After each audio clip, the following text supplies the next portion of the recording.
After researching different discussion strategies that you can implement into a middle school social studies classroom, one of the strategies that stood out to me, and is actually a strategy that I thought about implementing while I was an undergrad, is the hot seat.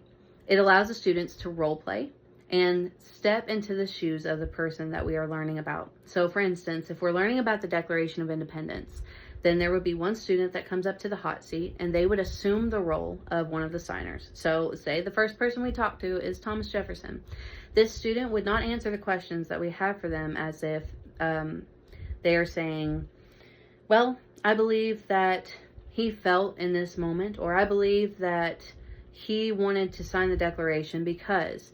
They would respond as if they were Thomas Jefferson. Well, I signed the Declaration of Independence because I truly believe, or I wanted to start the signing of the Declaration of Independence from Britain because.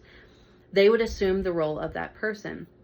This causes them to dive deeper into the content, and it causes them to critically think. It causes them to infer. And if they're in the hot seat, they have to do some research of their own to dive a little bit deeper into the heart of why that person may have done what they've done. So you can use the hot seat as this student gets to choose who they are in the hot seat. It's not a spur of the moment thing. They can plan for it. But this student would take on this role, and after research, they would be able to answer the questions that you or the students may have for them. Now, you can set this discussion strategy up in many different ways depending on your class and what would work best to keep them engaged. You can set it up kind of like a chat, a circle chat, where there's the hot seat at the end of the circle, and the other students are finishing the circle. And it's kind of like a conversation more than it is an interview.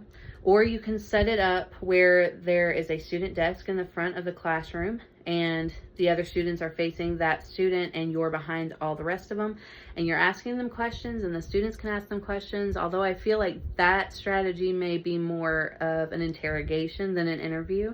Or you can set it up as a talk show.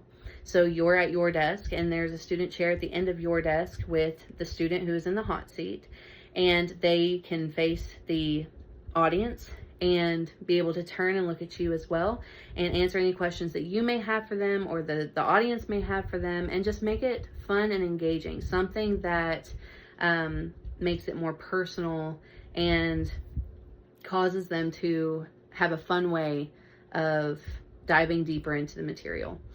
So you can implement this in teaching Edward Tulane as one of the students coming up to the hot seat as Edward Tulane, and they can kind of share their feelings depending on the chapter that you're reading at the time. Just kind of discuss how they feel that Edward may be feeling in that moment, or what different thoughts may be going through his head. You can have a student come up and assume the role of Abilene, or another student come up and assume the role of Pellegrina, and just kind of dive deeper into the story. You're discussing this story with them, and they're discussing it as a class, but it's in a fun way that will help them to remember the information and keep them more engaged.